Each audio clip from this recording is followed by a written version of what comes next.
Good morning, friends. This is Pastor JD with this morning's brief devotional.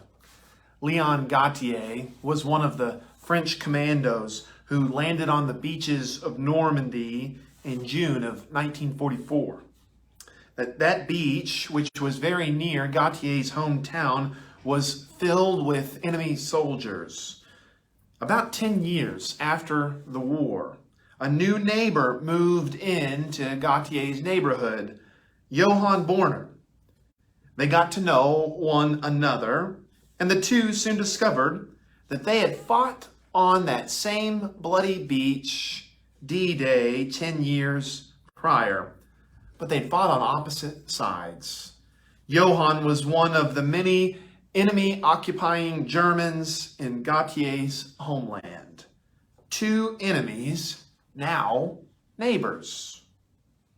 Psalm 23 has a line that always causes me to pause. Verse 5, the psalmist writes, "You prepare a table before me in the presence of my enemies. You anoint my head with oil, my cup overflows." Now, I'm sure the psalmist is grateful for the cup overflowing. That sounds great, but do we really have to eat in the presence of our enemies?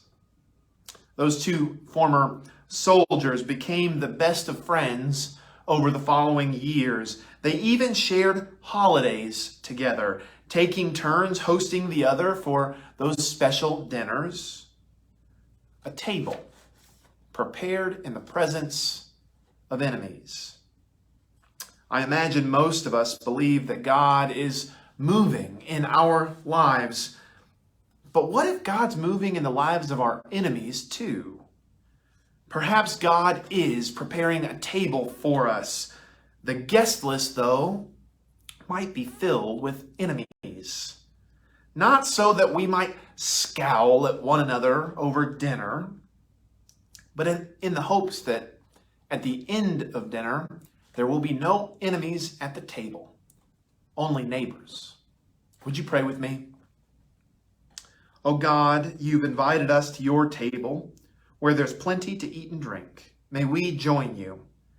And when we notice that our enemies are also seated there too, may we look to your Son Jesus, who showed us how to love our enemies, even eating with those who would betray him.